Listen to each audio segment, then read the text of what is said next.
them for. The whole episode. The whole episode like this.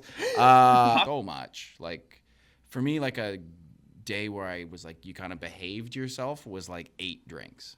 And welcome back to another episode of Ellevan Wins Podcast. I'm your host, Ellevan. My name is Winnie. And today, our next guest is a comedian performing internationally, but a Canadian treasure, taking the world by storm. You've seen him on CBC's radio, LOL, the Halifax Comedy Festival, and JFL Toronto. He's also garnered a huge audience online with his comedy, and he has a album coming up that is very unique that we're excited to talk about. Please put your joints up and your hands together for Andrew Barr. Hey. Thanks, guys. How are Welcome you? to the show. Good to see you. Thanks for being here. Oh, good to be here. I'm pumped. Yes, you are. Yes, you are pumped. You also have great biceps. Thank you. You're welcome. I've been working on those. Wonderfully done. How long does it take to get something like of this size? I don't know. I'm lucky. I've always had kind of. How long should I flex them for? The whole episode. The whole episode like this. I'm lucky. I've always had naturally big arms. You know, some people Nice. just have their like. Some people got a big butt, easy. I got a big dick. That's Yeah, what I know. huge. There you go. Massive. I would trade the biceps for the dick easily. I think it's the butt. For me. Yeah. I wish I struggled to build my butt, and pecs are hard for me. I used to have no pecs, and it took a lot of like pointed work to have even just little ones. But biceps I've always like easily had. Sick. Do you guys have any like features that come easily, other than the massive cock? Yeah. Thank you, bro. Thanks for remembering. Wow. I'll never forget it now. Thank you. I did physiotherapy because of a football injury when I was 16, and I built a V. Sick. So once the V was built first, then like abs came like pretty easy as long as I could not eat too many chips. Yeah. Fair enough. The V is very good. Very good to have. Yeah. So that People one, love the V. But you got to stay on top of the arms for me. But I like working out and pecs as like it's to get that base layer. Oh boy, and you really got to understand the 3 parts of it. Yeah. Like the incline, the flat, and the down. Yeah. Ugh. I say that like I understand it, but I don't know. Let's catch Maybe you up. I do. My strategy at the gym is I just look at people who have the kind of body that I want, and then I'm like, what the hell are they doing? And then I go do what they did. Buddy, that's the best way. Yeah, It's I feel like that's pretty a good simple. strategy. Honestly, that's a great thing. And then you don't have to do any research outside of that. Yeah, absolutely, and it's free. Is there always someone at the gym whose body you want? Pretty much. Nice. Yeah, I would say my gym's pretty busy and people in there are pretty fit. Sick. Sometimes it'll be like a girl with a butt that I want, and then I'm like, be careful not to stare too much at the girl, though. Yeah, like go right beside her and start Yeah, working you gotta at her. like observe, but in a way that is not too much. It you know? almost you almost have to ninja that observation. That needs to be like go get a drink of water, check it out. You know, I'm looking at other things. Loitering. Yeah, absolutely. It's hard to be coy about it, I guess. I can be bad at the gym too. I'm a treadmill guy. I spend like hours on the treadmill. I run really like long distances. Holy. And because of that, I will also like zone out for long periods of time. Yeah. So sometimes I'm just like not even thinking about what I'm looking at, and then I'll like kind of snap back into it after like 5 minutes, and I'm like, oh, I've been staring at that woman. I've been zoned out staring at that woman for 5 minutes. Oh my I think I just ruined her whole day. She feels like she was running away from you. She left. Absolutely. She's like, the fucking guys at the gym. Yeah. Meanwhile, I was 1,000 miles away in my Yeah. mind. Yeah. But yeah, That's so funny, man. So gotta be careful. We did a lot of chatting, which was so nice. You're such lovely energy. As soon as you came to the studio, we just started chatting. But I feel like we should revisit a couple points because we Sure. talked about some classic times about, I don't want to say the struggle, but the early years of just hitting the scene, working for beers. You've been in this comedy game for a minute. Yeah. Kind of tell us how you got started when you moved here and get a little bit of that bio of your journey as a Yeah, comedian. I moved here in like 2010, golden age of Toronto, as we were saying. It Totally. was it's so funny because I came from a small town, so from my perspective at the time, I thought this was like a really expensive place to live. Right. But, you know, looking at it in retrospect from today, 2010 Toronto fucking ruled. Like, I had $500 rent from like 2010 to 2015 probably, and that was cheap, but a lot of people were paying, you know, $700, $800, and they'd have like nice places to live. And it used to be so fucking cheap to drink in the city too. Like everywhere would have like some kind of $5 pint or whatever, and it would be piss. But you know, you'd be happy you could have 8 glasses of piss, which as a kid you're like, great. I don't really care about how it tastes. I'm more about the It's an quantity. IPA that's going bad, and they need to move it. Yeah. So that was the Toronto that I moved into, which is a great Toronto for an 18-year-old kid trying to do comedy, because it was like I could get by on a couple bartending shifts a week and have a lot of my time free to just be out at open mics and hanging around other artists and crushing beer all the time. Yeah. And I'm making it sound really great. I did almost ruin my life and am now sober, but but it still was. It was very much an artist's city at that time. Yeah. And I liked that.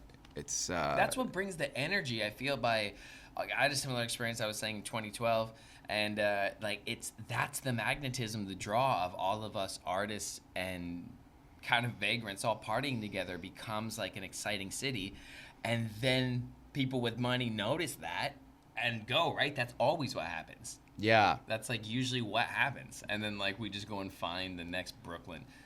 Yeah. And it does feel like that's kind of happening now. Like now, you know, my rent is now not $500.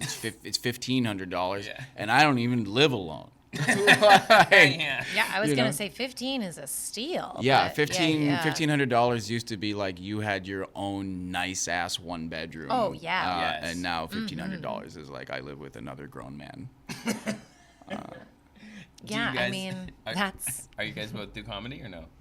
Yeah, my roommate, he's super funny, but he's more of a TV writing guy. Oh, cool. So he writes on This Hour, has 22 minutes. Oh, wicked. He's written for a bunch of kids shows. Super funny dude.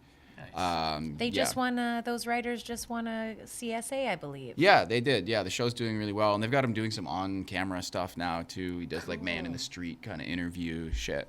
We just had Kyle Hickey. Yes. Oh, I used to live with Kyle Hickey. No way! Yeah. He's hilarious, dude. Yeah. Oh, man. I love Kyle Hickey. Yeah. We had a 3-bedroom on Bloor right by Comedy Bar.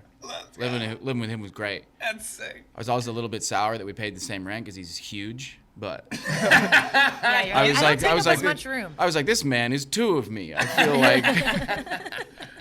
It's true. But no, that was a great time. Did you know you Kyle. wanted to be a comedian like as a young person? Kind of, yeah. So I started in athletics. I think as a lot of kids, your parents push you into sports because they want to see you like hoist the Stanley Cup or whatever, you know, in our country. Be a champion. So first I was pushed into athletics, and I was pretty decent at some stuff. I was really fast. I was a sprinter. Nice. And I've never lost a race to anyone my height or shorter. But what happens is I stopped growing in the 8th grade. And other people, they kept growing. Oh, wow. And so I got kind of phased out of the athletics, right? I remember, because I'm from a super small town of like only white people, right? There was maybe like 2 Chinese families. One of them ran the Chinese restaurant. One of them ran the corner store. That was it. Everybody else was white people. So everyone was your heightish. Yeah, and so I was like dusting people, you know. But then I went to high school, and obviously around a larger pool of people, and I stopped growing, and other kids kept growing. I remember I went to this like track meet. It was like OFSA or something, and I saw a black kid for like the 2nd time in my life, and he was next to me at the starting line. Oh my God! He's like 6'2", like 6'4" with the fro, jacked, so jacked for a kid, veins coming out of his arms, and I'm like, I lose. There's no way I beat this man in a foot race, and I did not. He murdered me. They're blessed. And I tried so hard. That I like tore a muscle in my leg. Oh, buddy. And I was like, I think I'm a theater kid now. You know, I think that's about it for sports. There's no universe in which I beat this man in a race, no matter how hard I try. I feel like you do make that decision in high school, though. Yeah, like you go from elementary or middle school. Absolutely. Like, yeah. Sports, no chance, unless I'm gonna be like a jockey or something. You know. At that point, I was probably almost too old to be a gymnast at 16. So, so I pivoted. I love buying weed. It would be dope if I could earn points on it. Oh, you just got to go to retailers who carry sticky cards. What do you mean sticky cards? You never heard of sticky cards? No, is it an app? Do I have to download an app? Do I have to get text? I don't dude, want to get text Relax. You're always freaking out so hard. anymore. Okay, relax. Tell Sticky me. cards is easy. The sign up is so easy. You go to your cannabis store. So they have a QR code. And then it's a digital loyalty program. It lives in your digital Like wallet. your wallet? Yeah. Like your Apple Wallet or Google Wallet? Yeah. So anytime you know how It's to like use a concert thing, like when you show a QR code at a concert ticket? that. Yeah, exactly. Oh. You pull it up, you get rewards every time you buy. And what's really actually so cool about it is that they can send me personalized messages. Like all the retailers have the same rewards. That's the best part about this. Each retailer can learn their customers and send personalized deals and rewards. And they can design it. Right to my phone. Basically, anytime I use sticky cards, it's because I'm getting a little notification that my shop is like, oh, you got $1 off your fave pre-roll. How did they get a notification on your phone? Through your wallet. Okay, sick. And then hold on, this card, it all looks the same, like it's a Sticky Nugs card, or each retailer, can they design it? Like 1922 could do like a black and white one. They could, yeah. They are on the program. Cliff from Spirit Leaf Little Italy, he could do one that has like an Italian color flag That'd on be it. cute. Okay, that's pretty cool. Sticky cards. I rock with it. Thanks for supporting today's episode, Sticky Cards. If you guys don't already know about it, it's everything we just said. Go check it out. If you buy weed, ask your local dispensary if they have Sticky Cards rewards program. It's the easiest program, and you're gonna get customized rewards for you. Back to the episode. So they're like, we don't care what you do, but you must go to school. This is the deal. Go to school. Do it. We don't care. Pick something. Go do it. Did they go to school? I think so. Yeah. Okay. And so I had this friend who was a little bit older than me who had done the improv thing, and then he went to Humber College for their comedy writing program. Right. Which my parents did not know existed. You can do anything when you they made want. the deal. When they were like, you can do anything you want. They didn't know that like legitimate clown college was on the table. Yep. So I was like, all right, well, I want to do this program. And they were like, well, technically that meets the requirements that we've set out. So, yeah, why don't you go do that for 2 years and then you can do something else? Like that, I think that was how they sort of looked at it. Was like, okay, let him get it out of his system. Oh, shit. And then he'll go back to school for something else. So I went to comedy school. And I thought that I would be an improv sketch kind of guy. And then I tried stand-up like once. And I was like, oh, that's more That so feels it. Oh. what I'm for. Nice. Well Yeah. said. And you're so good at it. Thank you. Yeah. Congratulations, man. Yeah, yeah.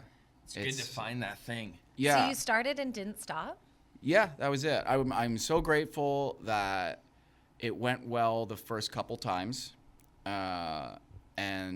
Honestly, that's a lot of comedians, like good comedians that we have on, say that. Their Yeah. first one fucking killed it. The my first idea. one, and it was a nice crowd. Certainly, I'm not going to put too much of it on my own ability or anything. I think it was just like right place, right time, nice people. But I don't know if I had just brutally bombed the first time. I don't know if I would have like done it again. Yeah. Even, you know, I think that happens to some people probably. They try it once and then they go, "Oh, Jesus, that's a lot harder than I expected it to be." Because everyone thinks that the shit in their head that they think of is funnier than it really is, or realize that your delivery and landing that story has more to do with people laughing than the actual Yeah, and story. they make like their friends laugh or people at work laugh. Exactly. But then they don't realize that in social settings, like people laugh sort of out of politeness a little bit more Yes. and stuff.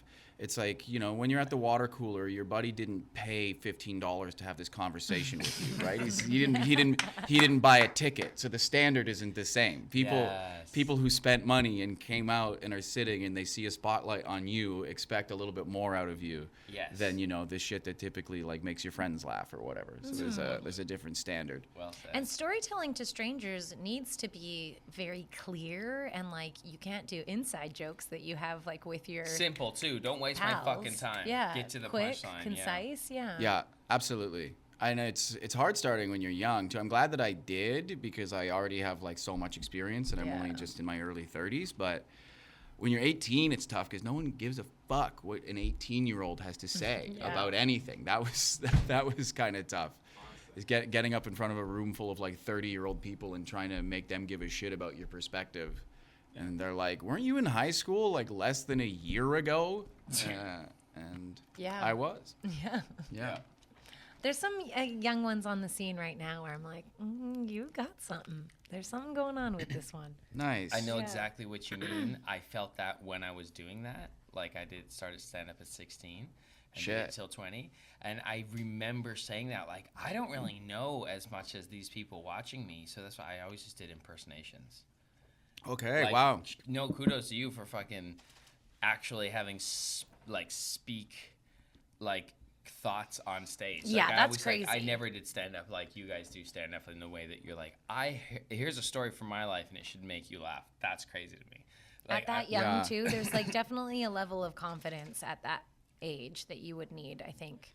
Yeah, I did have some kind of opinionated shit for an 18-year-old. Although I think it came less from confidence and more from arrogance, but I will, whatever. It's good Isn't awareness. it funny? Like It worked out you okay. grow up in an environment, and up until you like leave that environment, you think that everything is how it is in that environment. And so you're just going into the world now with like this sort of one perspective or limited perspective, and then you're like, oh shit, that things are not how they seem. Yeah, when you all the move from a time. small town too. Yeah. Oh, right on. Where are you from? I grew up in both BC and Alberta, but Alberta from like 12 to 18. Okay, right on. Yeah, Sylvan And Lake. small town Alberta. Small town Alberta. Shit. Yeah, it was like Sylvan Lake, Sylvan Lake. Yeah. Cool. Lake town. and then Alright. moved to Vancouver. And then Yeah. moved to Vancouver after that. Well, moved to LA first and then Vancouver. So when did you start to get the attention of Yucks? Because you're on a nice run. Pretty early on, I guess. Yucks has a close working relationship with the Humber Comedy Program. Okay. They do Tuesday night Humber show at Yuck Yucks downtown. No way. Yeah, they have a student show every Tuesday at like 7. Cool. It's usually super fun. It's like a bunch of kids all doing like, and when you're in first year, they have you go and just do 2 minutes. Oh. So it's kind of fun. It's just like bang, bang, bang, bang, bang. You know, like it's just, even if some of them are really bad, it's like whatever. They're only up there for 2 minutes. Yeah. So I like those shows. I think they're fun to go see. The program and Yucks have always had kind of a close relationship. And when you graduate from the program and you do like your final stand-up show, some of the bookers from Yucks come and watch that and shit. Oh, nice. So I was sort of on their radar quickly, which is cool. It still took me a few years to like get in the door, but I've always had pretty regular access to that stage, which is great because That's dope. still I think to this day the Toronto downtown Yucks is my favorite stage in the country. Awesome. That's cool. It's really fun, and there's so many great stages out there, but I think that one is consistently my top. It's a When that dope room is stage. packed, Yeah. when it's packed, it's so fun in there. Oh, it is. How far into stand-up were you when you like had your first kind of big body, like 40, 50 minutes, hour long of work? 45 minutes. I think I did that for the first time like 5 years in. Yeah. 5-6 years in. Yeah. Certainly. Probably at the time I thought it was a pretty tight 45, and Yeah. if I were to look at it now, I would think that there was probably a lot of filler in it. But that was the first time that I sort of managed to hold a stage for that amount of time.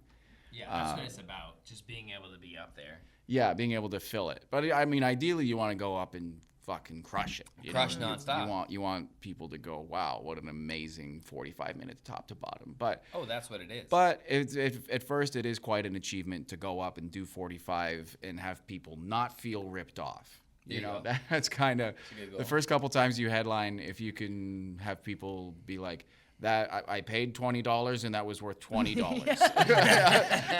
that was worth exactly $20. Just I'll take it. Meet that I value. will take it. That's awesome. I'd love to have people leaving going, I would have paid $50 for that. But as 1000%. long as they're like, whatever, I'm not mad, 1000%. then you've done your job, especially in the early going, I think. Do you have a very like memorable set from over the years?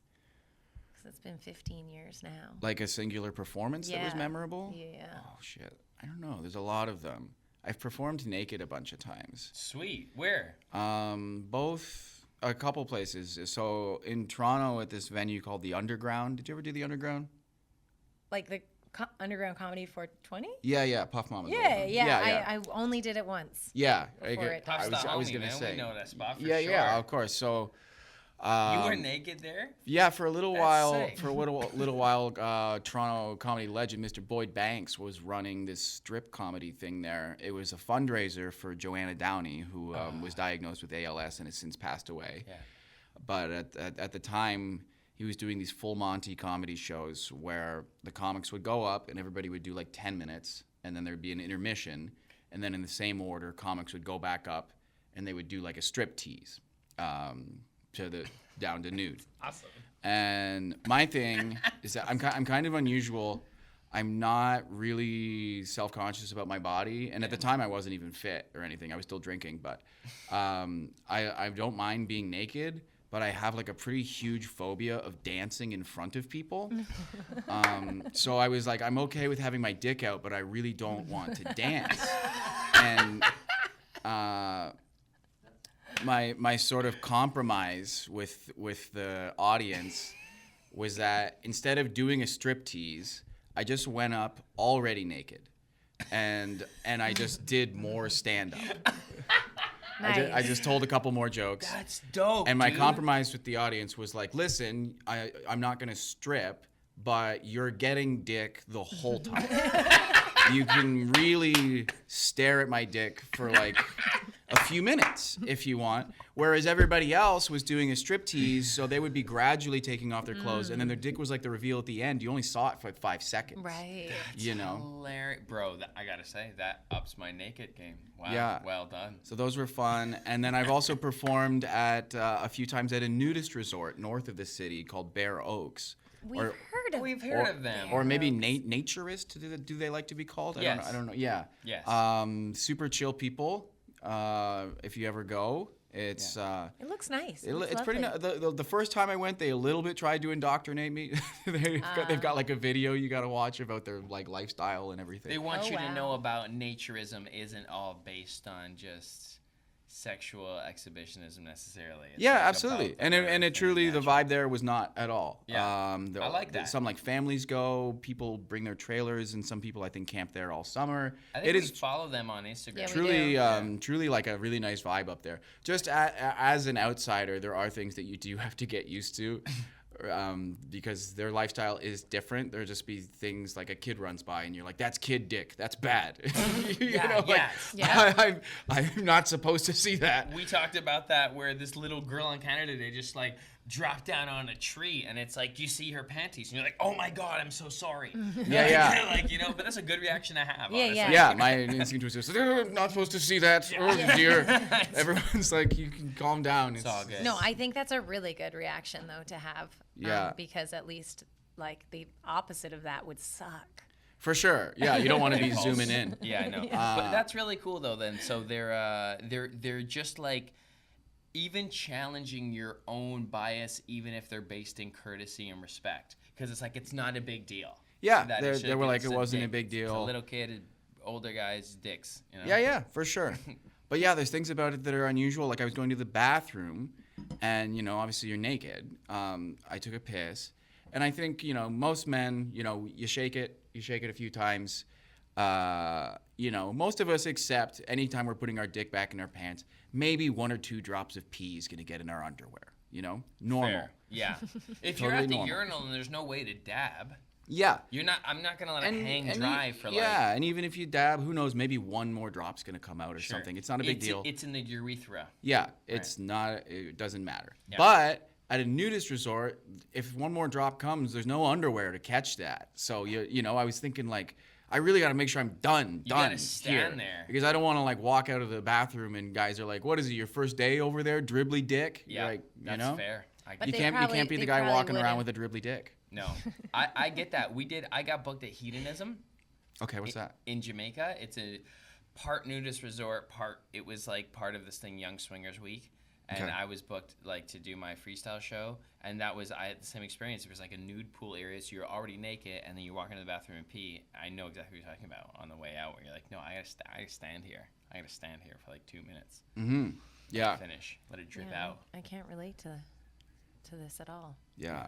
That was so. How did you get into the into that culture, the naturism culture? How did they know about you to book you? There was it was a group of comics doing it. So a buddy, I don't know how he got into it, but just a buddy booked me, and yeah, it was cool. We like swam in the pool and the hot tub. Like swimming naked is really great. The best. Yeah, it was funny. There was a trampoline, and Floppy. immediately, so I was excited so fast. I was like, "Get me on that fucking trampoline!" I like run over to it.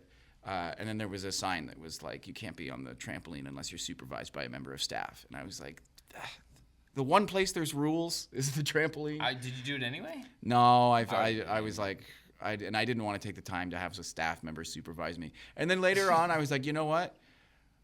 I get why you might want to be supervised. I'm uncut. I have foreskin. And I was like, foreskin caught in trampoline spring. Oh, don't even...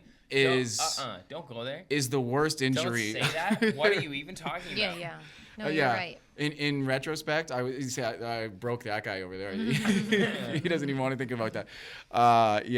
Foreskin and trampoline spring is the worst combination of things that I can think of. So in hindsight, I was like, you know what, maybe good. Is that something that you do? Is the worst case scenario you run in your head? Well, I sort of was just curious. I was like, why? Why do they care if I go on the trampoline? And then I was like, well, what could go wrong? And then I was like, yep, genitals, springs, it could makes be. sense. Or just also drunk people, maybe sometimes. Yeah, it probably is more for that, but just like my mind went to straight to the dip down landing. Could you somehow, if you're doing like a jump into like a bum seated position, could you somehow sit on your own balls? You could. Yeah. Yes, you could. Sit on Right? your own dick. Yeah, that wouldn't be That fun. would also be bad. Yeah, that would be horrible. Yeah, because normally your underwear, your shorts would kind of keep everything more centered. But if Underwear you are great. catch some height, the wind on the way down, you don't know. I mean, you'd think it would. Yeah, the more we talk about it, the more I'm like, I'm really grateful that I didn't get on that thing. That's so good. Yeah. Oh, man. That could have been really rough. So yeah, you're in the city. Oh, go ahead. Sorry. Performing for a bunch of naked people is also funny. Yeah, because you've been imagining them that way the whole time. Well, it's funny. People say in show business that if you're nervous to picture the audience in their underwear, but you're like, in this situation, that's me like putting clothes on them. Actually, it's the opposite. Like, if I'm nervous, there's nothing more I can do. I can already see their entire naked bodies. That's sick. They're completely vulnerable. Love that. Mm-hmm. You ever been to Hanlon's here? Oh yeah, for sure. Yeah. You go? We went last Monday and did acid. Oh, nice. That's Hanlon's and acid and swimming naked in the. We didn't go in the lake because someone was like E. coli, and then there was just a criminal with an ankle bracelet being looked at by the police. There was more police presence than we've ever seen before. And the douchebag with the boats. And then like an hour later, there was no E. coli anymore. So I don't know. But it was too cold to go in anyway. Okay, yeah, this time of year it can be pretty cold. It's so cold, but it was nice. Yeah, it's tough. Balance is tough because like I've heard people say before, oh, Hanlon's, it's so great. It's like, kind of out of the city and there's like no cops there. And I'm like, okay, cool, no cops. That sounds so cool. And then the first time I go, like at the entrance, there's a man windmilling his cock staring at me. And I'm like, maybe a little cop though.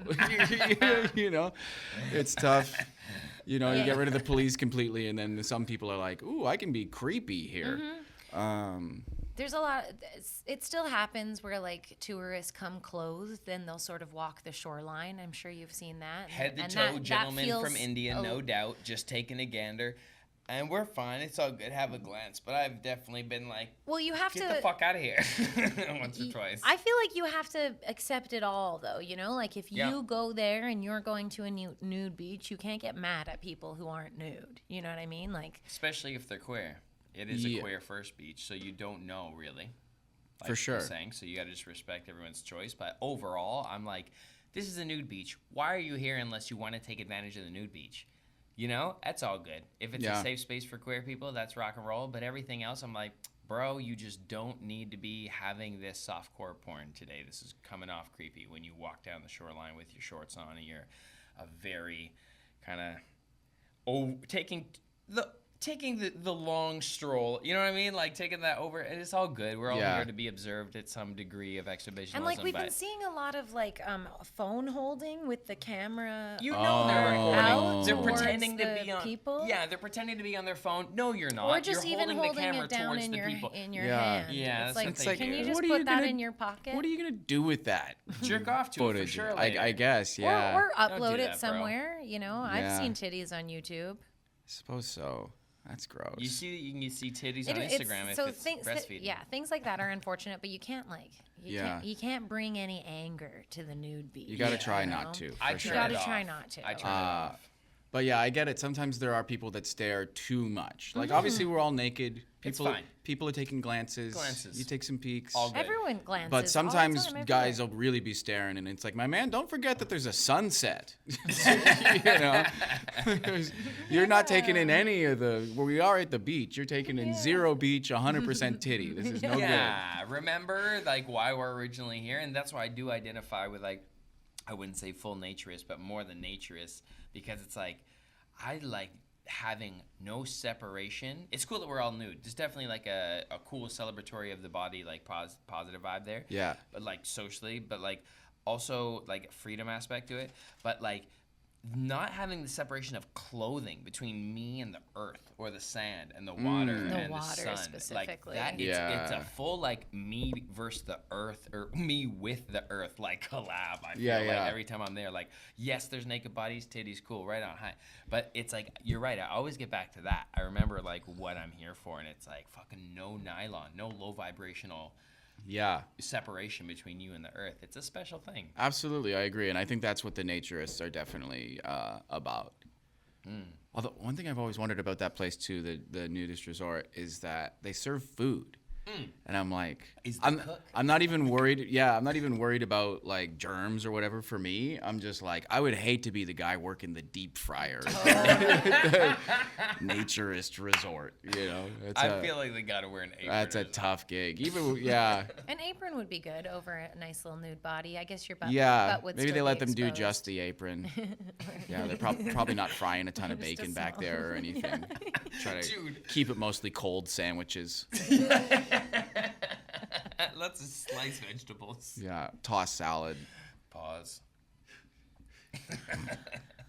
There's so many places that we could Dude, go. you're hilarious. You came to the city. You started doing stand up. Things like it's really cool that you've like led an artist life. Yeah, I feel congrats like on your like, journey. not a lot Hey, of people thanks. can say that. Yeah, dude. Oh yeah, and you built like such a cool brand online as well. We didn't talk about another cool thing. That Well, you've been through, but- yeah, like maybe that's a good lead-in where it's like, at what point in your stand-up journey did you decide that sobriety was going to be like A how you are clarity moving tool. forward? A tool of clarity. Yeah, I guess. Well, in 2 days, 31 months ago. Nice.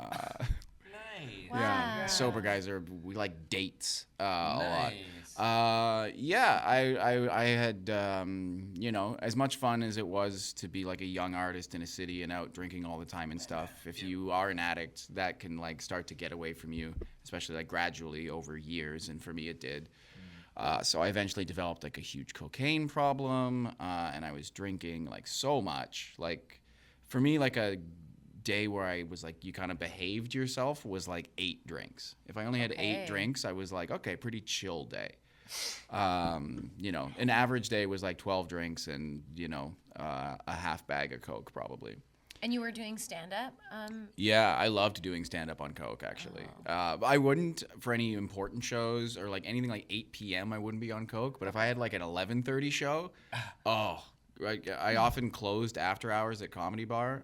It's like their weekly 11:30 show. yeah. I was normally last, so I'd be on stage like 12:45. And my like ritual was like, if they told me I was next, I'd like order a pint and a shot, drink the shot, go to the bathroom, do a bump, and then walk in with my fresh pint and just Crush. have fun. That's Well, the legendary thing is, king shit there. sometimes I would feel like I was crushing for sure. I don't know from their perspective Right. if Oh it was my exactly the God. same. That's the thing is sometimes, you know, you feel extremely confident, but the audience can also tell that you're super fucked up. But I mean, it was also a really late show, so often they were. But yeah. anyway, as fun as it is to like romanticize that period, I like couldn't stop. I was fucked up all the time, and it was really I was starting to decay. Like my body was in rough shape. I would have like heart pain walking up a flight of stairs. Everyone was worried I was gonna die. So young. Yeah. So I never made the decision to stop. Really, I was forced, essentially. I guess ultimately it's my decision because I still have. But yeah, we did the whole intervention thing, full drama, like 8 people, red letters, everybody cried, very much like reality TV shit. Yeah. Was it like super intense? a surprise? Yeah, they got me. Damn. So here's the thing. I've kind of had 2 interventions, actually. I had a soft and then a hard. And I didn't see either of them coming. And to this day, I'm a little embarrassed. The first one was like you need to slow down. And it was just like 3 of my friends. And they were like, listen, you're getting fucked up way too much. And people are starting to notice. And you don't realize that it's affecting your career, but it is. And you got to dial it back. And I'm like, I was like, okay. I was receptive to that. Those are good buds. Yeah, it was a good check-in. And I did dial it back for a little bit. But the thing is that for most people, like, sobriety is the only option. Because if you dial it back, then it creeps up a little bit again and a little bit again and then you're right back. It's always temporary. But that intervention, I was so annoyed that I didn't see it coming because they have to trick you, right? They need some kind of ruse to make sure that you're in a place at a certain time. And at the time, my roommate was like, hey, could you be home at like 7 p.m. on Wednesday? I'm having a table delivered and I might need help bringing it upstairs. And I was like, yeah, okay, no problem. And then the intervention happened and I was like, who the hell gets a table delivered at like 7 p.m.? And where was it gonna go? We had a fully furnished apartment. Not for 1 second was I like, where the hell are you gonna put a table? We don't have room. We don't have room for a table in here. I felt so dumb. I was that easily tricked. That's hilarious. Were there any feelings of like animosity that you had been tricked? No. It was That's just fair. sort of like, good job, you've cornered me. The second one, That's very the mature. second one especially, like I could sense that people were like upset with me and stuff before it happened. So I kind of like wasn't surprised. I was just sort of surprised at like the scale of it and the ask, I guess. Like basically, yeah, they like forced me to go to rehab, which ultimately was good. I'm glad that it happened, and What's that? Is that process like, okay, the next day I'm checking in somewhere? It's so they say like if someone agrees to go to rehab, the idea is get them there like immediately. Yeah. Because people change their mind. Mm-hmm. I don't need this. Yeah, exactly. You do a couple days sober or something, and you think, I can do this myself. That kind of thing. Is rehab expensive? So expensive. So paid for this? expensive. Sorry, I got right to the guts. That's okay. That'll come up for sure. So basically, the transpiring was they were like, the end of every one of their letters was like, you have to go to rehab. That's the deal. Otherwise, like, none of us fuck with you anymore. Jeez. And I was Strong-arming. like, okay, yeah, okay. Like I was like, sure, I'll do it. And they were like, okay, we've already talked to a facility in Kingston. They can take you tonight. You can get in the car right now. And it's $25,000. And I was like, Whoa! I was like, what are you talking about? It's $25,000. Who the hell has $25,000? Like, I've been a cocaine addict for the last 5 years. I have negative $25,000. Like, thankfully my debt actually was less than that. But the point is, like, I was in debt. I didn't have $25K to go to some like fancy rehab. So I was like, what are you talking about? Who's going to pay that? And they were like, well, we talked to your parents. And I was like, you talked to my fucking parents? Whoa. I was like, oh shit, the parents have entered the chat. And ultimately, like, it's a really beautiful thing that I'm fortunate enough that my family, we didn't grow up rich, but my parents are very good with money, thrifty people. They never really spend. They love savings. They love a good deal. Nice. So they have. Are they homeowners? Yeah. Yeah. They have that money if If it's needed to they save a life. would really prefer that I didn't die. Yeah, they were like, ideally this was for like a vacation, but if it will make you not die, then we can also use it for that. Oh, that's wicked. Congrats. So they were able to front the money. And Oh, but the thing front, is, not give. You gotta pay back. a little bit, not all of it, honestly. They Y'all kids they're need helpful they're the parents. best. My That's parents are the dope. best. Shout out the Yeah, parents. My shout parents are the out. best people. I'm very lucky What's that they her had name? the money, and I'm also very lucky that I have a brother who had already been to rehab, so it was just sort of like my turn also. It was really helpful that they were like, oh, this again. This seems to happen at least once to a child. You know. Holy. Super handy for that. Shout out to my brother for also going to rehab. So they agreed to pay, but I couldn't get over the $25,000 price tag. I was like, it's too much. buddy. I just was like, The self-worth too. I was like, and I just felt bad because it was their money, and I'm like, they work hard. So I was like, we have to find someplace cheaper and worse. The one was too nice. Like, it had like equestrian therapy and volleyball courts and shit. And I was like, I don't deserve that, frankly, you know. Yes, Like you need to go somewhere and focus. You don't need to go. Well, that's the and thing. It's distract like, yourself. yeah, part of it was that like I felt like I truly didn't deserve to have a nice time. But then also I do think that when you're in rehab, like this is not a vacation. Yeah. Like you're there to work and focus up and shit. Do some push-ups. So motherfucker. they agreed to kind of let me shop around, which they mostly did the work on that for me. Incredible group of friends. They basically ended up finding this place that was $15,000. Nice. Save That's us great. 10 grand. And when I got there, I was like, I see the difference. It was Community center. hugely bare bones facility, but really great staff and a great reputation. And I backed them up fully. Of success rates. Yeah, their success rate is good, and the staff were really good. It was just that there was not a horse, or there was no equestrian therapy. I'm writing a letter. There was no volleyball. No horse.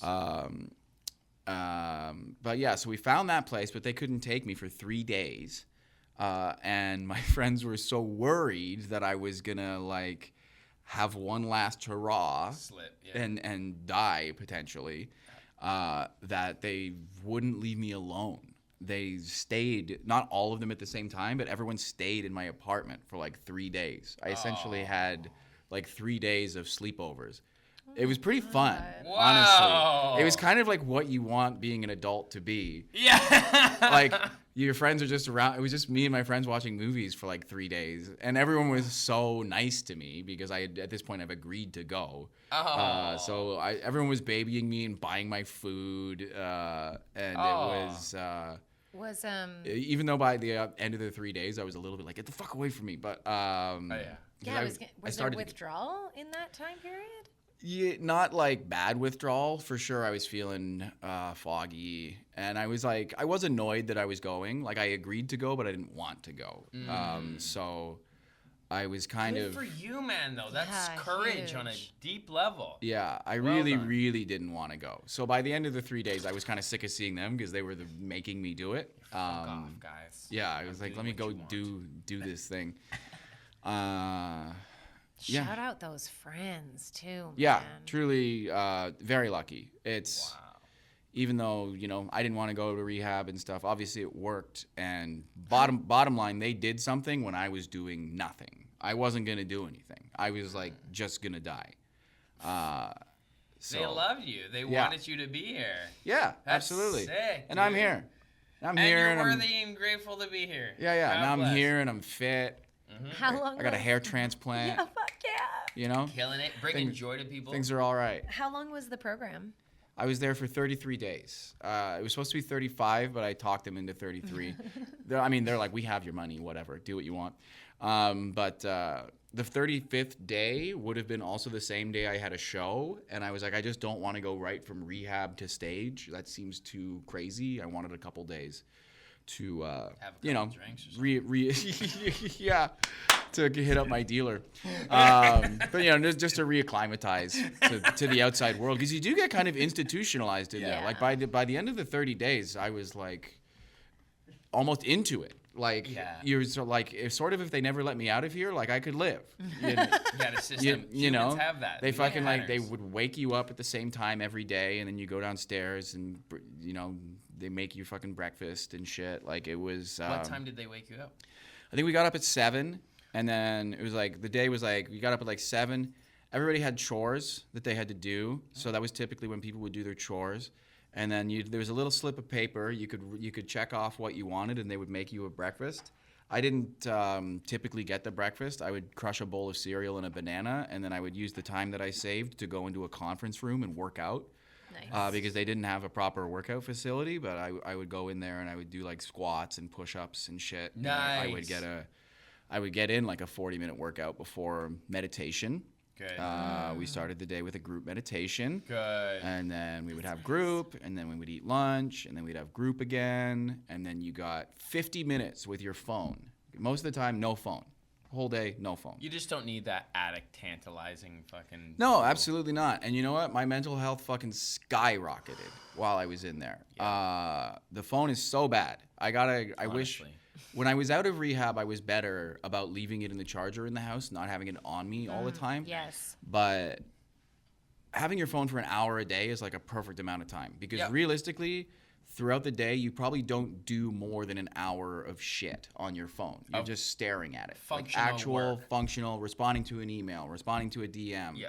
You know, looking something up, whatever, Posting. researching something you actually need to research. Important shit. Posting. Shit that's an actual activity that you're doing. Unless I'm building a pitch or something. Yeah. I mean, And like does that take Google- But that's longer? like a laptop situation, is Well, it no, not? for me, I'll go like ChatGPT situation, get a yeah. draft, put it in Google Docs, Yeah. and then work on Google Docs, and then once that's ready, put it in an email. Fair Yeah. enough. But anyway, I feel what you're saying. Yeah, Yeah, solid it's hour, that you 1 get it hour, done. and then it's gone. Because Yeah. I feel like I check my phone so much. I'm a huge phone checking guy. Oh, yeah. I do it constantly. And I think what people don't realize is like every time you check your phone and there's nothing to be checked, it's like a little defeat. You know? Hey, do any of my friends want to talk to me? Let me check. No, they don't. Did I get an audition? Has anybody reached out? Yeah. Did I get an audition? Did I get a gig? Man. Yeah. Is someone trying to get in touch with me? Good Oh, they're not. Oh, perspective. they're not. Oh, they're not. Oh, they're not. And Over then and that over again, wears all day. down. It's just a bunch of Oh. no's all day. So That's you gotta shift crazy. your perspective to it. I feel, you know, like it's like, but I feel you. That is low key what's happening. Yeah. Whereas if you just have it for an hour, you pick it up. You haven't seen it in 23 hours. There's notifications. People did text you back. You People, get the thing. there is stuff to do, and you fucking bang it out, and you talk to people, and you get all that stuff done, and then it's gone again. And that's such a better relationship with the phone. Ooh, I like that. Thank you. I Clip. have not done Clip. Vipassana meditation, which is like the first time you do it, you have to go for 10 days, and it's a silent retreat. I've heard of this. And I have not done it because I am addicted to my phone.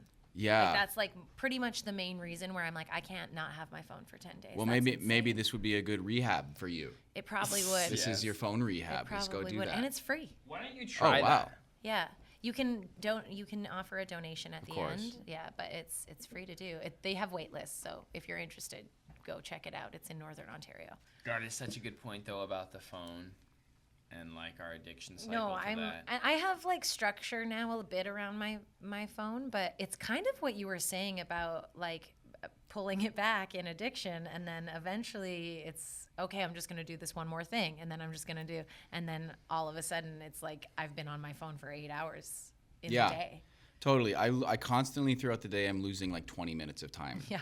Like I'll check it to do one thing, and then I just end up scrolling, and all of a sudden 20 minutes has gone by. And Instagram ultimately, is crazy though, because you go on that search page. Like I don't know if you use Instagram to I do. to like talk to like shows and everything, right? Like your shit's coming your way it's on a great Instagram. place to get business, basically, in DMs. So I'll go or research something or like find out something about someone. Yeah. So I'll go onto that search page, and in my head, before I open Instagram, I'm like, oh, I'm gonna go check out Andrew what he posted today, and that search page literally gets me every single time. Yeah. Hijack your mind. It hijacks me, and it'll be about 5 minutes later where I was like, I'll turn it off. And then I'll go back to what I was doing, and I'll be like, oh, fuck, I needed to find that thing, and then I'll go back on again. Bro, Absolutely.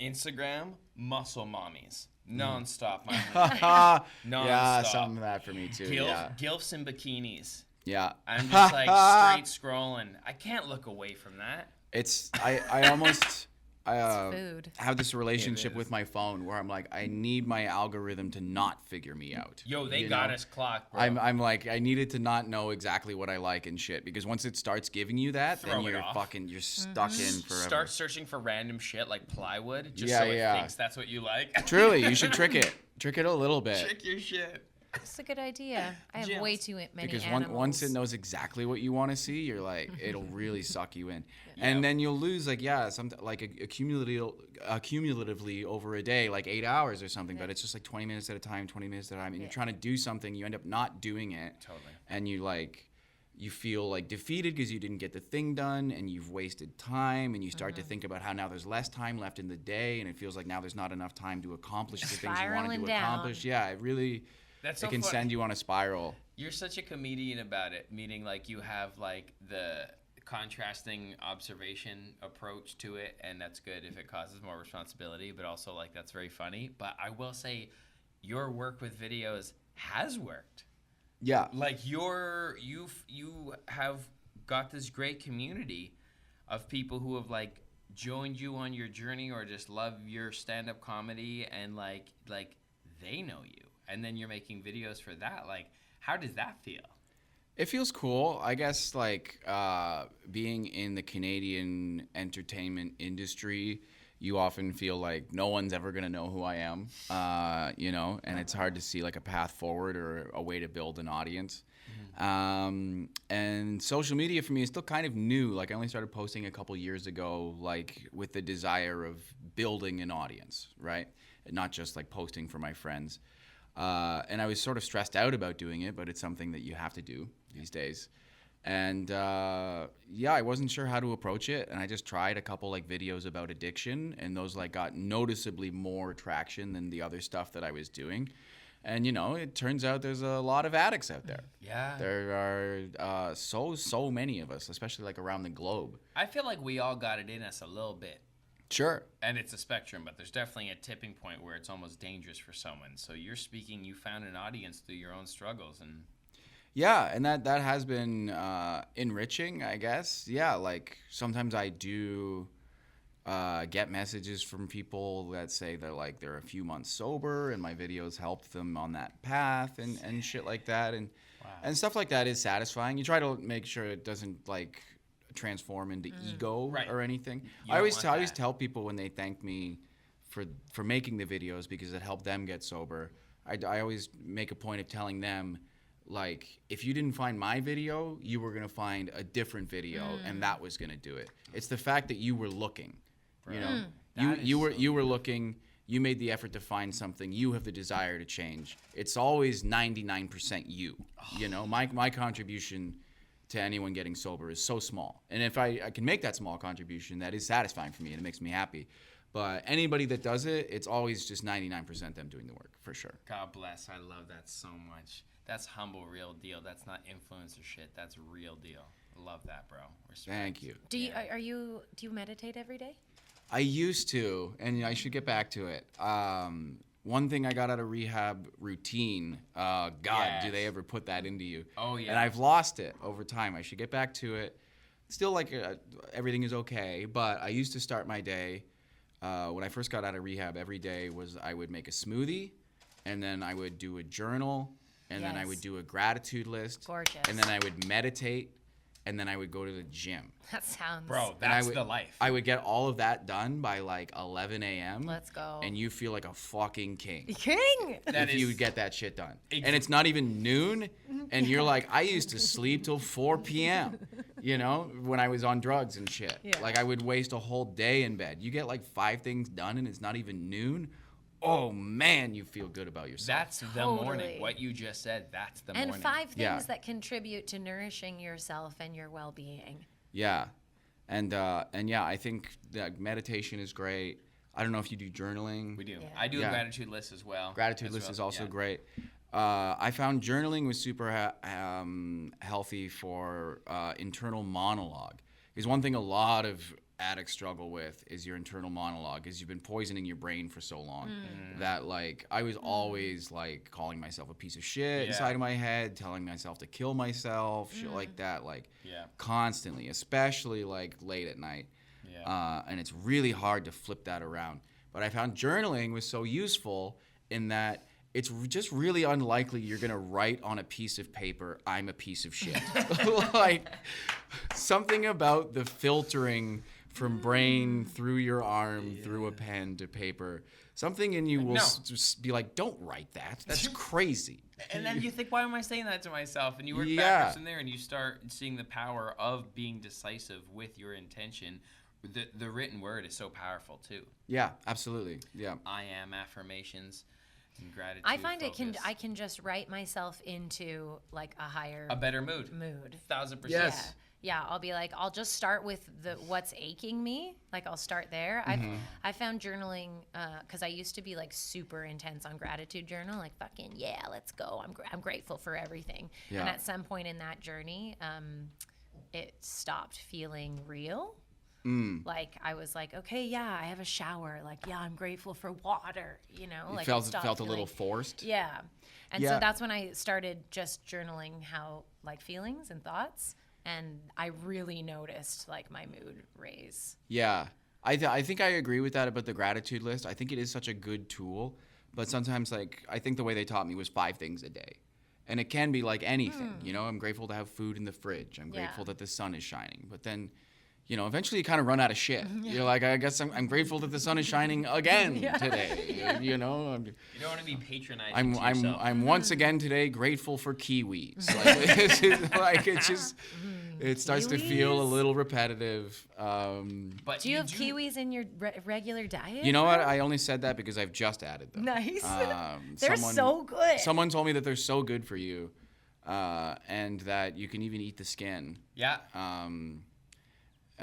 Which Do- is do when you? I do. 'Cause here's the thing: when I eat fruit, I like to walk around. I almost never bring fruit home. I go and I buy it, and I walk and I sit somewhere and I eat the fruit, and that's it. It's an actual proper candy bar. Yeah. Like that's I agree. There's a store on Queen that has these melons, like sliced melons. Oh, beautiful. Boom. Yeah. I typically do it when I'm trying not to have so much sugar, like processed sugar and stuff. So I don't like buying fruit that I have to like peel with something because I'm like, I'm not even going to bring this home. But as soon as I found out I could just eat a fucking kiwi, skin and all, I was like, okay, now I'm in. Is there Now I am in. is the little bum part edible? No. Okay. Get rid of that. I tried this yesterday for the first time, and let me tell you, no, it's not. Okay, good to know. Thank you. I think Absolutely. that's valuable wisdom. that Do you not just eat that part. Got you. Okay. Oh my god. Is it sour these days or is it sweet? The one I had was sweet. Okay. Yeah. I'm gonna go I don't know buy if it depends how kiwis ripe they are or immediately. whatever, but apparently they're so good for you. They look good. Like, are you kidding me? Like a glowing green? Oh yeah, Yeah. that would Flesh? you would be very allergic to Yeah. that. I can't have kiwis. Yeah. You can't? No, I'm allergic to kiwis Ah, and shit. apples. The skin would definitely like enhance your allergy, Oh, yeah. I think. I've tried it. I bit right into a fucking kiwi, and I'm like, starts to swell up. I'm like, uh-oh. Oh, fuck. No, Benadryl. Well, it's okay. Other shit's good for you too. Yeah, I don't thanks, need to- man. But I was Mangoes. reading Can't have about apples kiwis.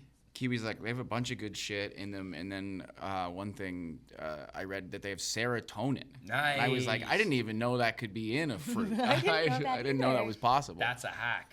Yeah. Just be happy. Yeah. Just be happy. I'm only on day 2, so who knows? Talk to me in a week. I might be like, these kiwis are really fucking with my brain. But Okay, I'll message you for next now, week and day check 2 in. of kiwi, I'm feeling pretty good. Instagram page all about kiwis now. Yeah, this man ate a kiwi every day for 1,000 days.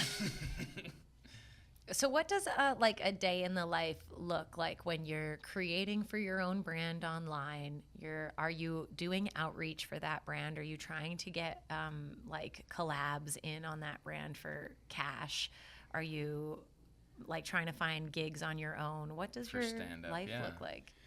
Basically, every day I get up, and as of today, yesterday, I'm off coffee. Wow. I know, but I'm trying not to. Caffeine for addicts is a tricky one, where it's really easy for it to not seem like a problem, but it can be kind of becoming one. True. And I had a few days recently where I had like 3 coffees, maybe 4, and at night I could feel that I was like anxious and jittery. Yeah. And I've got some kind of big shit coming up, and I just want to be on my fucking game. So coffee's out for the moment. Nice. But normally I wake up and I get some kind of beverage, like a tea, and often a baked good, and I walk for a little bit, and then I go to the gym, and then typically I will try to figure out some goddamn social media video to make. Whatever it is, you know? I'm sure you guys get it, just constantly having to create stuff. It's nuts. I'm often like, you know, I'm sure in my videos I seem like, oh, hey, pretty happy guy smiling at his phone. In between the takes, I'm like yelling at a truck that is backing up. And not yelling at it, but just like grumbling on my patio that the whole world around me can't be silent while I shoot this dumb, stupid thing that I'm doing.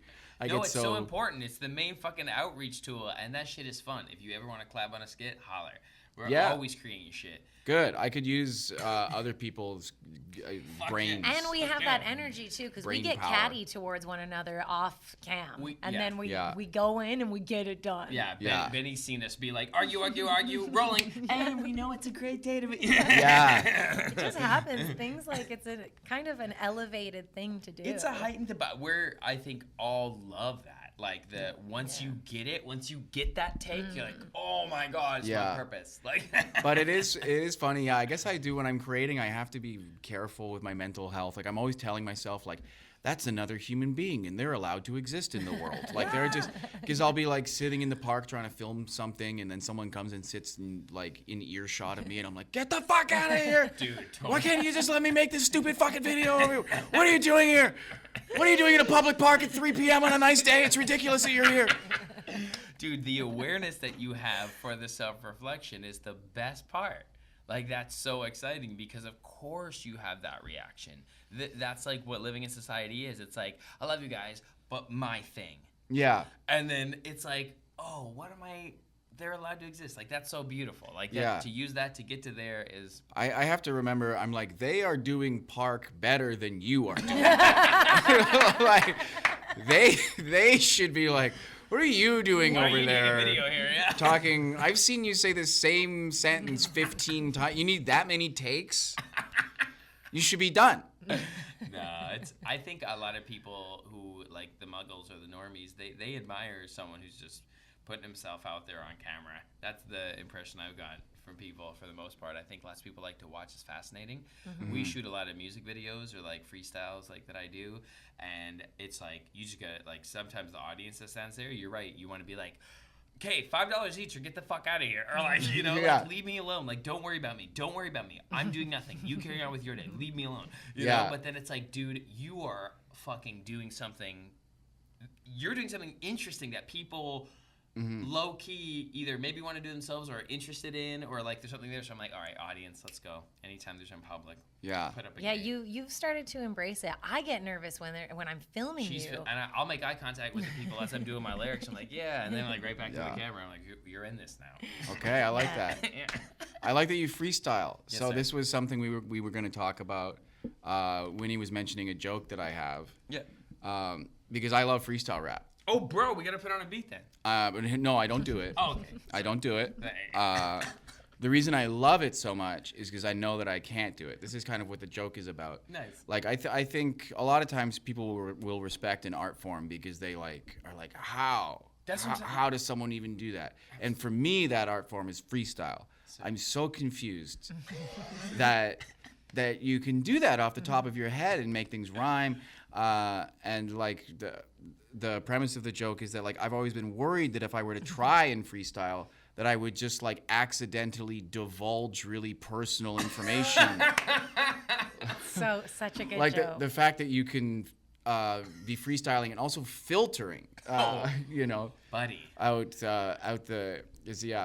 like punchline in it is like, I'm worried that if I were to freestyle that I'd be like, yeah, when I die, I'll buy my way into heaven. You can put that shit on debit. My PIN is 93175. It's my real PIN. It's my favorite. But you know, I love that joke. so It always bangs I'm worried so if I hard. freestyled, everyone would be like, I can't believe he said all that embarrassing shit about himself. Buddy. That happens happens. because I want to practice freestyling because I don't really think, like what you said, I'm not a good improver. I'm not even really good at, I really don't have any business being a host, honestly. I'm not good at talking. You guys are so mean to yourselves, man. Comedians It's a are stand-up so thing. mean to themselves. Yeah. But so I've We started really are. freestyling. I've started practicing freestyle with him to just Yeah. be lighter on my feet. doing great. And honestly, all of the like my deepest insecurities will just come out. That's the only thing that I'm thinking about. I'm like, that's the only thing I can talk about. But I you don't have say it. anything else to talk about. Yeah. Yeah. I think I'm the same. If I tried to freestyle, I'd be like, little legs, big torso. Why'd I start there? Why? That's a fucking sick. that could be like- Immediately about my proportions. But that's like Mark Wahlberg. Like you could tie that into it. Yeah. There's definitely something there. Do you? I haven't really heard any self-deprecating stuff on stage. Do you ever do that? Sometimes, yeah. I think a lot of my earlier stuff is that. A lot of stuff that would be on my first album. I think I had stuff about going bald at a young age and just stuff about how I don't even like my name. I've never really liked the name Andrew very much. The joke is about how my name ends in EW. It's ew. Yeah. Like my name ends with the sound that people make when something is gross. We are That's our ew. relationship name. You Ew. know, like Brangelina. Yeah? Our Or our, ew. our LLC is Ew Creative. Oh, no shit. Yeah. 11 Winnie. 11 First letter of both. EW. Right. So yeah, we get that. We've embraced the ew. Yeah. But yeah, I True. think I've at this point written all of the negative stuff about myself that I can, and thank God I can move on to Nice. something else. Yeah. But a lot of my old stuff Was self-deprecating. that during Kakanya times? For sure. Yeah, definitely. Racing. And so you have this cool new album coming up that you're preparing for. Yeah, I'm filming a special. It is a special. It's a Okay, special. pardon me. I thought it was. That's okay. We will probably get the audio too. I just don't know if it'll be any good because here's the thing. I'm doing a crazy thing. You're It's doing insane. a crazy thing. Oh yeah. No one in the history of the world has ever done this. Yes. So now that I've been sober for a couple years and I feel like I've kind of got my shit, I'm not so worried about myself. I want to give back a little bit. So I'm raising money for the rehab center that I went to. And my idea to raise money for them was that I'm pretty good at running. And I want to push that, see what I can do. So I'm doing 12 hours on a treadmill. We're going to live stream that. Holy. We're going to live stream the 12-hour treadmill to get donations for the rehab center. Nice. And I needed a venue. And I was having trouble finding some place to do that would let me have a space for that length of time. And I talked to my good buddy Gary over at Comedy Barr, and they have a stage. I'm doing it at Comedy Barr, the Danforth location. I'm going to be running on a treadmill on their stage all day Oh my gosh. from 8 in the morning till 8 at night. That's hilarious. And then when there's only 30 minutes left in the run, we're going to fill in the room with people, and I'm going to record the special immediately after running for 12 hours.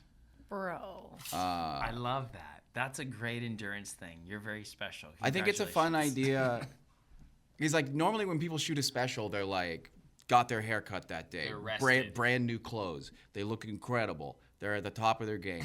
I think it's so funny to record your special just devastated. I'm going to be devastated. You're going to be so wet. Yeah, I'm going to be Soaking wet. I might even be beyond that. Like I might be dry in that I'll have sweat Right. everything. Yeah, We'll have to see. I've only done, so far I've run, the goal is to make it 100 kilometers. 100 kilometers is a nice round number to make it in those 12 hours. So you gotta chop this down into sections between sprinting and walking. I'm going to be running at a pretty steady pace for as long as I can. So far I've done a 6 hour. A couple weeks ago, I ran 65 kilometers in 6 hours. that gives me another 6 hours to make it only 35 kilometers. I So think you can slow it down a bit. I can slow it down. I think I can do it. That said, That's awesome. Well, After yeah, you're gonna do it. after that 6 hours, my feet hurt so bad. Buddy. So another 6 hours on the treadmill.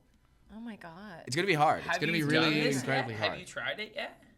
Not 12 hours. No, I've run Just the for 6, you 6. said. 6 is What the if farthest. you finish before the 12 hours is done? Then I run even farther. So you're going until. I'm doing the 12 hours. Oh my Bro. god. I will be on the treadmill for 12 hours. Maybe by the end I'll just be walking. Probably by the end I'll just be walking. But 12 you hours might on the be, treadmill. like crying. I'm gonna cry at some point during the day, for sure. My toenails will fall off. Oh. They will, eh? At least one toenail will fall off, Okay. almost for sure. Shit. Yeah. And then right into the show. And so because you think that it's just hilarious. I think it's funny. It is bigger than that. Basically, the whole day is a metaphor for addiction. The treadmill is addiction. You're stuck in one place. You're not moving forward. You're doing the same thing over and over again, but you can't progress. At first, it seems like fun, but gradually, this thing is breaking you down and breaking you down and breaking you down. And at a certain point, you have to just accept, I can't beat this machine. I have to stop. I have to just stop, and I have to get off of it. And then This is fucking amazing. me walking away from the treadmill and towards the audience is like a return to community. Let's go. And like, yeah, that's the metaphor for the day. Some people have been, when I talk to them, they think it's sort of like masochistic what I'm doing, but it's like the show isn't about the pain. The show is about what people are still capable of once they've put their pain behind them. So I want to show people that even after having what is close to the worst day that someone could have, that I'm still going to have enough left in the tank to put on a show to show up. for people and show up, and that I will need them to do it. The community is necessary for me to do that. The crowd, they're gonna need to be hot. Yes. They're gonna be the fucking battery. For like, essentially, I need them to take their energy and shove it up my ass and like puppet me through this performance. That is, as a true artist, you are putting yourself on the cross. That's what we say. You put yourself on the cross. Go through it. My That knees is might so great. my knees might never be the same after it, but who knows? Are you gonna wear Yeah, some like stuff how- to protect you? I don't know. I think the protecting is in the training. Like I'm in shape. Yeah. I can. Have you I'm training for a 100-kilometer run. How's your stretch game? I don't want to talk about it. Let's get your stretch Bro, game going, start bro. stretching immediately. I should stretch way more than I do.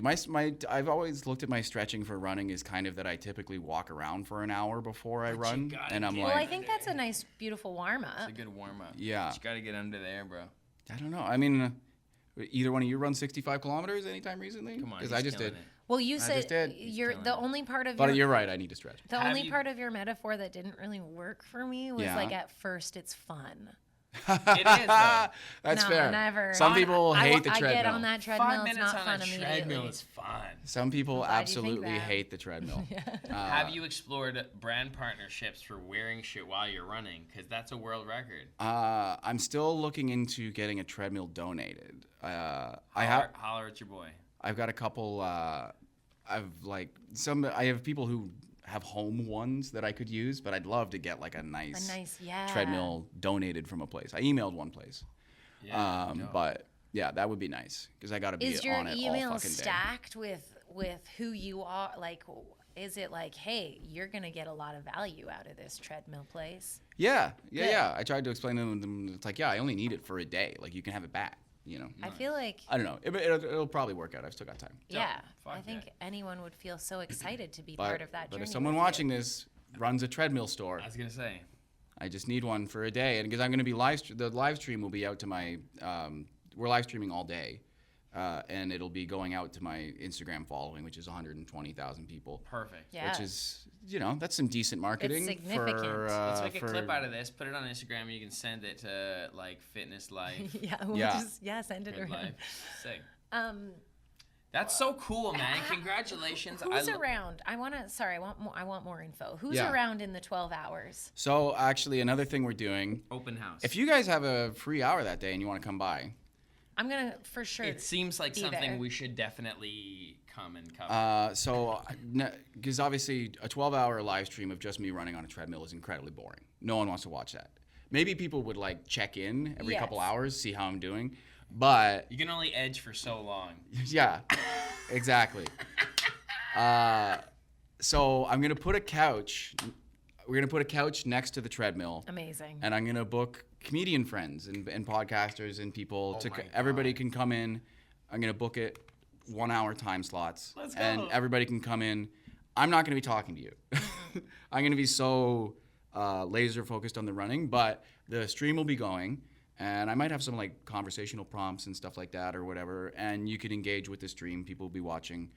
And basically, yeah, it's a fun way actually just for my following to meet some of my friends and stuff and to keep things engaging throughout the day while I'm just like slowly dying. Bro, that's sick. We could come whatever hour we come on. We could just like make you some freestyle songs about what you're doing. Absolutely, for sure. Yeah, That'd yeah. be sick. That's fun. That'd be fun. Yeah, yeah. I'd love to. You guys are more than welcome to come fill an hour. I'd love that. Sick. That'd be great. Great. And so it is. God bless. Hell yeah. I love that. And we're staying for the show because I want to see that. You're going to be I'm buying wrecked. Right? It is a bit of a spectacle. I've been 100%. telling people like I don't want to do a special. I want to do a spectacle. Yeah. And Like, I think I'm hoping that it does well just in that I think when you tell people about it, they're like, what the hell? What? Bro, Yeah. that's What does someone doing stand-up after running 100 kilometers look like? We don't know. We don't know. We don't know. I don't know. Is No one's blood ever coming done it. out of your shoes? I don't know. It's super interesting. No one in the history of the world has ever done it. It's a Yeah. legitimate world's first. People have run that far, but no one's ever like done a special. And right? can you live stream for 12 hours straight, or does it cut in and out? You can I practice. literally don't know. You- It's a thing See, I'm giving you another this thing is I have to good. look into. Yep. So sick. I'm gonna dude.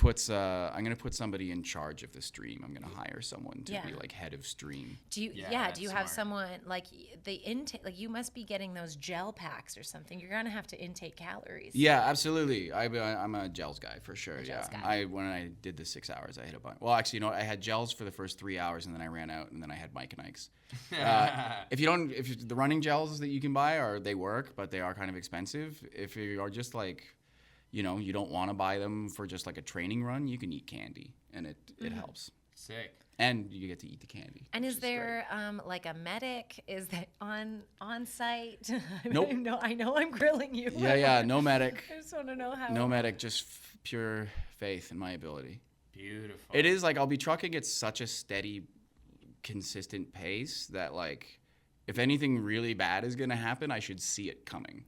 You Well know, said. if I was at like a full sprint, then something might just like snap. But if you're like bouncing Right. at a like a 7, you know, I'll whatever is wrong, I will gradually feel it become wrong.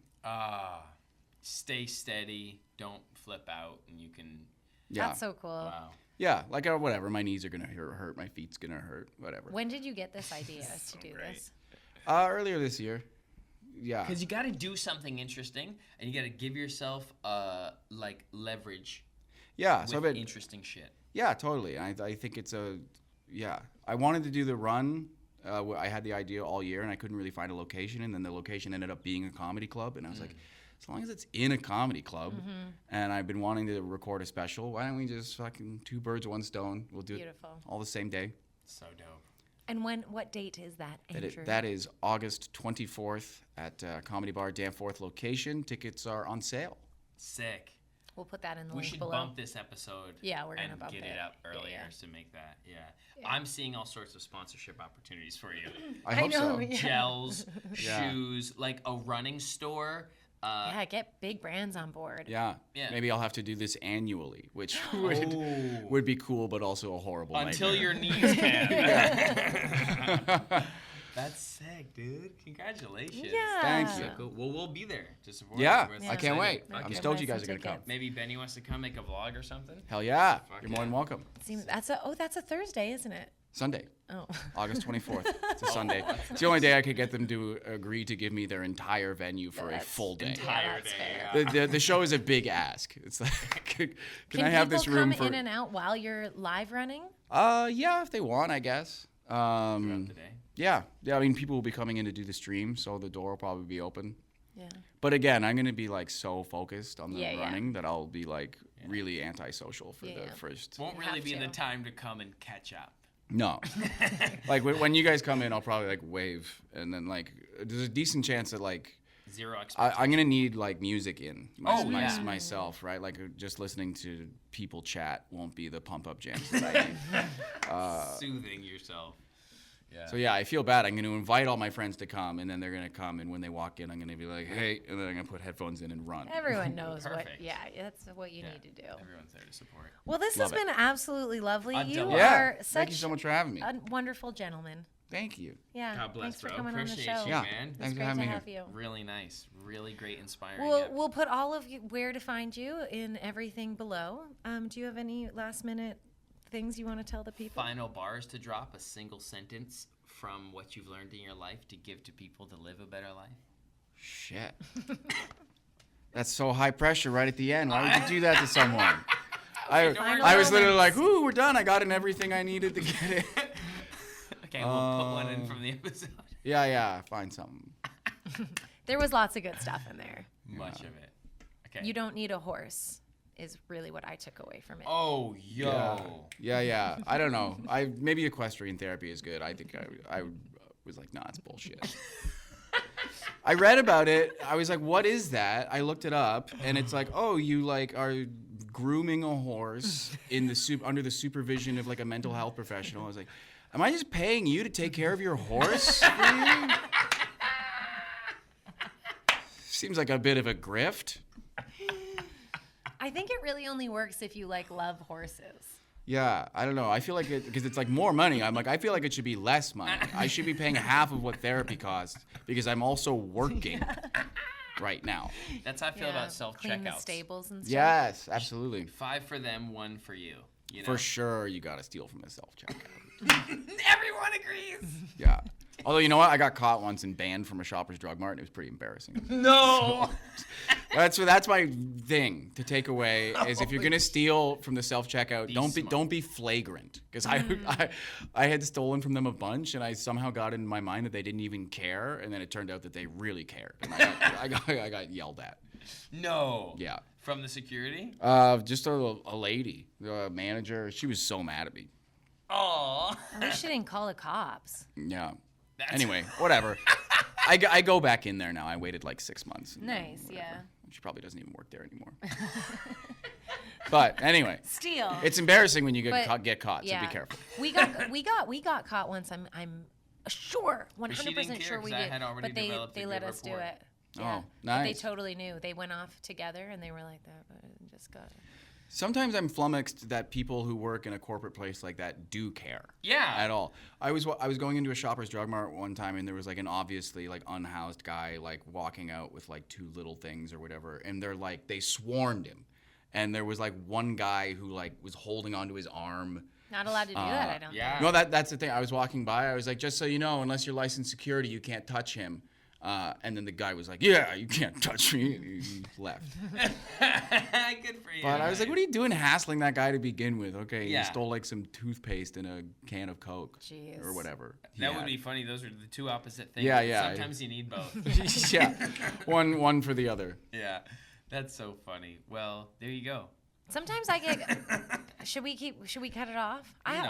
I was just Go gonna say I had an experience today leaving a Shoppers where I was walking across the street and it wasn't at the sidewalk and there was a red light and I just walked in front of this lady's car. She had room to go, but just like a car's length room, not much, and it was red. So I walked in front of her, and this bitch started hollering at me, and she swerved. She went around me. She swerved into the other lane so she could get into this car space behind the next car who was stopped at a red light. Huh. And I was like, it's a red light, chill out. And then I noticed myself hate this woman temporarily, just super briefly be like, you're the problem, I'm chilling, and then I was thinking, I think temporarily, hopefully, that this lady, her character, I'm judging her character. I think she's a fucking cunt, right? I just make these assumptions Yeah. in my brain, and this all happened in 10 seconds. For sure. I had a, She's you know what? probably not. She's probably just having a second. For sure. You know what? I had a very similar experience recently. I was crossing, and it was the little white man was telling me I could walk. It was very much my go. And this guy is turning towards me, and I'm like, what the fuck is this guy doing? But I won't stop. Like, I don't care. Hit me with your car. I'm like so aggro in those situations. So he keeps coming, and I keep moving. And I'm like looking at him like, what the fuck? And he's still turning. And I have this thing. If your car gets close to me, I slap your car. Yeah. I absolutely That's like fair. hard slap your car if you get that close to me when I'm in a crosswalk and I have the right of way. And then so he pulls ahead and he pulls over. And then I look and it's a BMW and I get extra mad because Beamers are the fucking everybody worst. hates BMW drivers. So Douchebags. now I'm like, and I know that I'm right. So I'm like, you know, just indignant and angry and like so pumped up to fucking yell at this guy.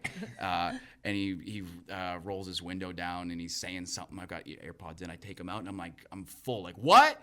What you fucking say? And then the guy's like, I'm sorry, I fucked up. And I was like, oh. It just made me feel so ridiculous right away for being as mad as I was. He was like, sorry, my bad. And I was like, okay, well, it's not a huge deal. Have a good day. Just walked Yeah. off full of adrenaline. Yeah. That's hilarious. That's a nice. I'm glad. I'm That's glad someone said nice. that seems like a good thing to do. Well, the you know? Beamer guys, we got to lay off then because they're actually nice guys. That one was No, nice. And I think it was just a not. lesson, like, just don't get yourself so riled up about so shit. riled up. Yeah. Even if you're right. Yeah. And is it I had another experience on my cycle here today where it's like it's almost like we're already feeling the feeling and then we find things to validate that feeling. Because there was a guy cycling ahead of me and we were on the Queen's Quay. Yeah. And we were at one of the stops and a jogger, it doesn't say go, it says stop. And a jogger looks both ways, no one's coming, and she decides to jog her way across the crosswalk even Yeah. though it's not saying go. And this fucking guy on the bike in front of me was just like, it's red. Like he was just mad that he wasn't going, I think. But it Yeah. was and then I thought about myself in the previous moment where I was like, I was this dude not long ago. Haters. Yeah, getting all mad about shit that doesn't affect you. Yeah. Really. Yeah. Yeah, wild. Yeah. Anyways, that was a weird tangent to end on. I but- had really good experiences just with traveling. I make eye contact with other drivers. We all give each other the right of way. I've only had good experiences. Whenever we're uncomfortable you. in a car, yeah. If I'm like having to do a Yui or something and I get nervous, Ellevan's always just like, "Don't worry, everyone is here to help us. Like, They're our everyone's friends, fine. They and like they want us to succeed. Yeah. That's a good perspective. Because It you're going to actually- do what you're going to do anyway. Yeah. So Hondo P. the attitude might as well be that everyone else is okay with it. That's actually where I'm coming from. Is I am having a wonderful, like swift, commute, and that's all. And that's all. I don't even hear the guy mad at me because I took the red. God bless. You're amazing. Yeah. You're very wonderful, Appreciate kind, You guys and are the gentle best. This is human. so fun. I'm So so sweet. excited for your Appreciate special. I wanna Congrats write on a skit everything. right now.